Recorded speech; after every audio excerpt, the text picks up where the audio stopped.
Friends, आज हम start कर रहे हैं फिगर ऑफ स्पीच। फ्रेंड्स, ये सभी MCQs जो आज हम स्टडी करेंगे प्रीवियस एग्ज़ाम्स में बार बार आ चुके हैं। ये figure of speech most important है क्योंकि ज़्यादातर MCQ इन्हीं फिगर ऑफ स्पीच से एग्ज़ाम्स में पूछे जाते हैं। फ्रेंड्स, अगर आप हमारे चैनल पर नए हैं तो हमारे चैनल को सब्सक्राइब ज़रूर कीजिए क्योंकि यहाँ पर हम English TGT, PGT, GIC, LT grade etcetera की प्रिपरेशन फ्री ऑफ कॉस्ट करा रहे हैं जो आपके लिए काफ़ी हेल्पफुल रहेगी। फ्रेंड्स, वीडियो को लाइक ज़रूर कीजिए और अपना रिव्यू हमें कमेंट बॉक्स में ज़रूर दीजिए कि आपको वीडियो कैसी लगी है और नेक्स्ट वीडियो आप किस टॉपिक पर चाहते हैं। तो चलिए फ्रेंड स्टार्ट करते हैं। Now MCQ number 1, he is a citizen of no mean city is an example of. Friends, यहाँ पूछा गया है कि ही is a citizen of no mean सिटी, ये किसका एग्जाम्पल है? ऑप्शन नंबर ए है पेरिफ्रेसिस, ऑप्शन नंबर बी है टोटोलॉजी, ऑप्शन नंबर सी है prolepsis and option number D है litotes. So what will be the answer guys? Correct answer होगा option number d, litotes. Litotes की डेफिनेशन देख लेते हैं। A form of understatement in which a statement is affirmed by negating its opposite. Now MCQ number 2, united we stand, divided we fall is an example of। Friends, ये किसका example है? united we stand, divided we fall। Option number ए है एंथिथेसिस, option number B है बैथोस, option number सी है tautology, option number D है litotes. So what will be the answer guys? Correct answer होगा option number a, antithesis. Antithesis की definition बता देते हैं। One idea or word is set against another for the sake of emphasis. Now MCQ number 3, a figure of speech in which two terms opposite in meaning are placed side by side in one phrase is known as। Friends, क्या कहा जाता है? जो दो term होती हैं वो opposite meaning में होती हैं और साइड बाय साइड बराबर में रहती हैं, उन्हें क्या कहते हैं? ऑप्शन नंबर ए है पैराडॉक्स, ऑप्शन नंबर बी है ऑक्सीमोरोन, ऑप्शन नंबर सी है सरकाज़्म, ऑप्शन नंबर डी है antithesis. So what will the answer? ये तो आप जाने गए होंगे। करेक्ट आंसर है option number B, oxymoron. Oxymoron का हम एग्जाम्पल ले लेते हैं जैसे कि faithful unfaithful, the same difference, falsely true etcetera.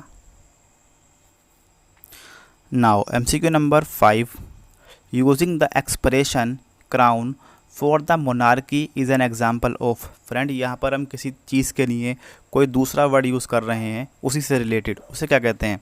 Option number ए है मेटोनिमी, ऑप्शन नंबर बी है साइनेडकी, ऑप्शन नंबर सी है irony and option number D है metaphor. So what will be the answer? Correct answer होगा option number a, metonymy. Friends, ये metonymy काफ़ी important figure of speech है और काफ़ी बार एग्जाम्स में पूछी जा चुकी है। यहाँ भी ये UGC नेट में और NVS TGT में पूछी जा चुकी है और आगे भी चांस होते हैं क्योंकि मेटोनिमी काफ़ी इंपॉर्टेंट है। फ्रेंड्स, मेटोनिमी की डेफिनेशन की बात कर लेते हैं। The substitution of one term for another that generally is associated with it. Now MCQ number 6, using the bench for the judiciary is an example of. Friends, यहाँ पर पूछा गया है हम बेंच को यूज़ करें जुडिशरी के लिए, यानी कि किसी चीज़ के लिए हम उसके स्थान पर दूसरी चीज़ को यूज़ करते हैं तो उसे क्या कहते हैं? Option number a metaphor, option number b irony, option number c synecdoche, option number D है मेटोनिमी। ये तो अभी नंबर 5 ही था। करेक्ट आंसर होगा option number d, metonymy. Friends, अगर अभी तक आपने हमारी वीडियो को लाइक नहीं किया है तो प्लीज़ हमारे वीडियो को ज़रूर लाइक कीजिए और अभी तक चैनल को सब्सक्राइब नहीं किया है तो चैनल को सब्सक्राइब कर लीजिए क्योंकि यहाँ पर हम आपके लिए रेगुलर वीडियो अपलोड कर रहे हैं जो कि आपके एग्ज़ाम्स के लिए काफ़ी हेल्पफुल रहेगी। तो प्लीज़ चैनल को सब्सक्राइब ज़रूर कीजिए और अपना रिव्यू आप हमें कमेंट बॉक्स में ज़रूर दीजिए कि आपको वीडियो कैसी लगी है और आप नेक्स्ट वीडियो किस टॉपिक पर चाहते हैं या इस वीडियो में क्या इंप्रूवमेंट चाहते हैं। आप ज़रूर हमें अपना रिव्यू कमेंट बॉक्स में दीजिए। Now MCQ number 7, he is not the brightest man in the world is an example of. Friends पूछा गया है he is not the brightest man in the world. ये किसका एग्जाम्पल है? ऑप्शन नंबर ए है chiasmus, option number B है hyperbole, option number सी है लिटोट्स, option number D है simile. So what will be the answer guys? Guys correct answer होगा option number c litotes, क्योंकि यहाँ अफर्मेटिव सेंस को नेगेटिव में शो किया गया है। Litotes is a special form of understatement the assertion of an affirmative by negating its contrary. Friend litotes की एक खास पहचान ये है कि यहाँ पर नॉट और नो ज़रूर आता है, तो इसलिए आप पहचान भी सकते हैं, ठीक है। Now MCQ number 8, periphrasis which is a round about way of speech writing is also known as. Periphrase की बात की गई है, यहाँ पर कहा गया है कि वो round about way of speech and writing है।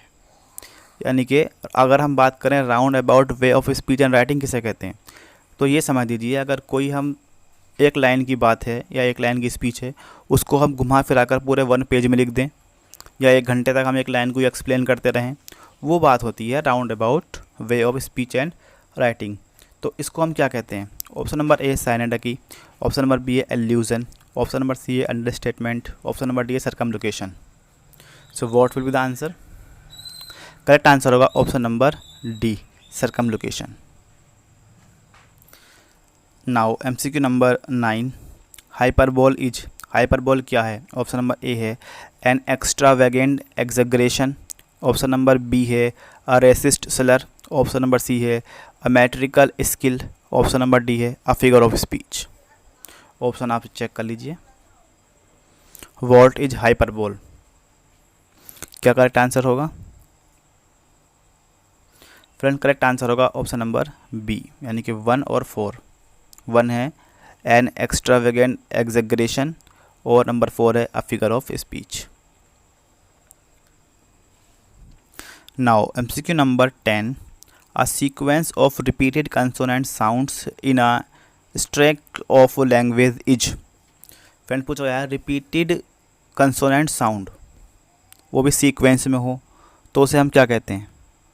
ऑप्शन नंबर ए है एलिट्रेशन, ऑप्शन नंबर बी है एक्रोस्टिक, ऑप्शन नंबर सी है एसेंट, ऑप्शन नंबर डी है syllable. So what will be the answer guys?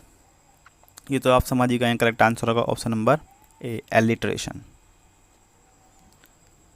Alliteration is the repetition of consonant sound.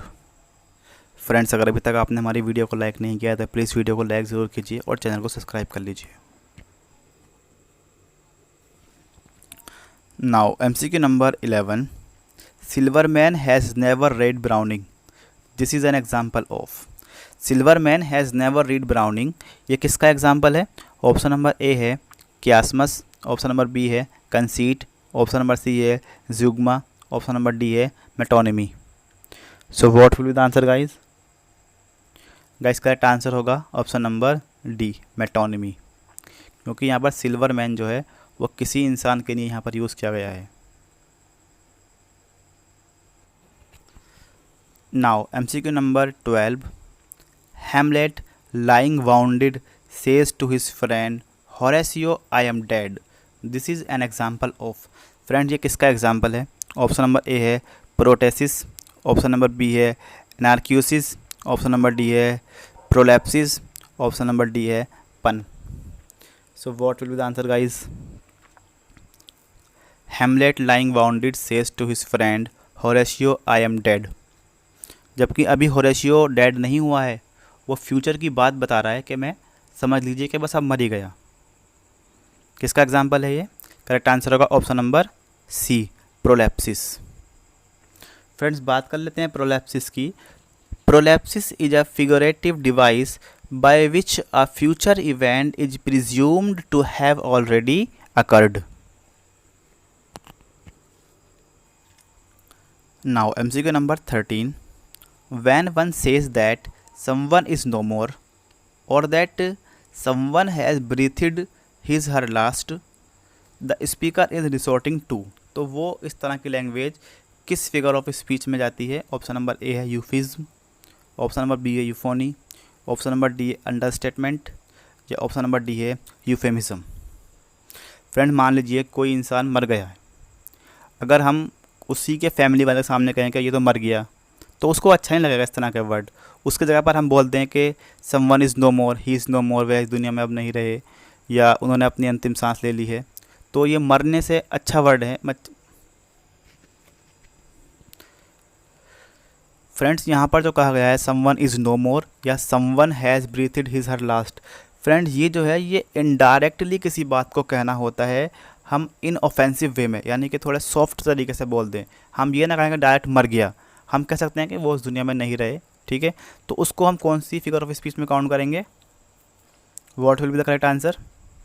Correct answer will be euphemism, ठीक है।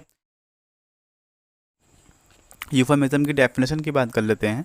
The use of decorous language to express vulgar or unpleasant ideas, event or actions. Now MCQ number 14, Robert Graves in Broken Image ends thus: he is a new confusion of his understanding, I in a new understanding of my confusion. The figure of speech here is, option number ए है chiasmus, option number B है कैटाक्रेसिस, option number सी है inversion, option number D है ज़्यूग्मा। तो कौन सा यहाँ पर figure of speech होगा फ्रेंड्स? करेक्ट आंसर होगा ऑप्शन नंबर ए कियासमस। फ्रेंड बात कर लेते हैं कियासमस की डेफिनेशन की। तो डेफिनेशन होगी two phrases in which the syntax is the same but the placement of word is reversed. Now MCQ number 15, the phrase leaves dancing is an example of, option number ए है pathetic fallacy, option number B है hyperbole, option number सी है pun, option number D है conceit. So what will be the answer guys? Guys correct answer होगा option number a pathetic fallacy. बात कर लेते हैं pathetic fallacy की डेफिनेशन की। The attribution of human feeling or motivation to a non human object, especially an object found in nature. Now MCQ number 16, the expression murderous innocence is an example of. Murderous innocence जो है किसका example है? Option number a oxymoron, option number B है zeugma, option number सी है chiasmus, option number D है पन। Friends यहाँ पर मर्डरस है और यहाँ पर है इनोसेंस, दोनों से एक दूसरे का सेम अपोजिट हैं और आपस में मिले हुए आए इस तरीके से। तो फिगर ऑफ स्पीच जो होगी ये होगी oxymoron. Now MCQ number 17, the expression dreaming house is an example of. Friends पूछा गया है ड्रीमिंग हाउस जो ये वर्ड है ये किसका एग्जाम्पल है? ऑप्शन नंबर ए है ज़्यूग्मा, ऑप्शन नंबर बी है ट्रांसफर्ड एपिथेट, ऑप्शन नंबर सी है chiasmus, option number D apostrophe. Friends देखिए अगर इस तरह का वर्ड है ड्रीमिंग हाउस, हाउस क्या कर रहा है? ड्रीमिंग कर रहा है। क्या हाउस कभी ड्रीमिंग करता है? ड्रीमिंग इंसान करता है। तो इस तरह अगर नॉन ह्यूमन थिंग्स को ड्रीमिंग करा रहे हैं ये, तो वहाँ पहुँचेगा ट्रांसफर एपिथेट, ठीक है। Now MCQ number 18, had we but world enough and time this coyness lady were no crime, this statement is an example of. Friends पूछा ये एग्जाम्पल किसका है? ऑप्शन नंबर है irony, option number b paradox, option number c hyperbole, option number D है euphemism. So बताइए what will be the answer? Correct answer यहाँ पर होगा ऑप्शन नंबर ए आयरनी, क्योंकि यहाँ पर आयरनी है। आयरनी क्या होती है? Irony means the use of word to convey a meaning that is the opposite of its literal meaning, that is irony. Now MCQ number 19, the opposite of hyperbole. Friends ये काफ़ी बार exam में आ चुका है, यहाँ पर आप इस पर न जाएंगे, UGC नेट में आया हुआ है ये कई बार आ चुका है। अपोजिट ऑफ हाइपरबोल क्या है? ऑप्शन नंबर ए है मियोसिस, ऑप्शन नंबर बी है इन्वर्जन, ऑप्शन नंबर सी है एनाग्रोसिस, ऑप्शन नंबर डी है साइनेंडकी। तो अपोजिट ऑफ हाइपरबोल जो होगा यहाँ पर वो होगा मियोसिस। इसको आप ध्यान रखें क्योंकि एग्जाम्स में कई बार आ चुका है। Now MCQ number 20, he is the very pineapple of politeness, this sentence is an example of. Friend पूछा जाएगा he is the very pineapple of politeness. ये किसका एग्जाम्पल है? ऑप्शन नंबर ए है पैरोनोमेसिया, ऑप्शन नंबर बी है स्पूनरिज्म, ऑप्शन नंबर सी है मैलाप्रोपिज्म, option number D है anaphora. So what will be the answer guys? He is the very pineapple of politeness. किसको count करेंगे आप? कौन सा फिगर ऑफ स्पीच है यहाँ पर?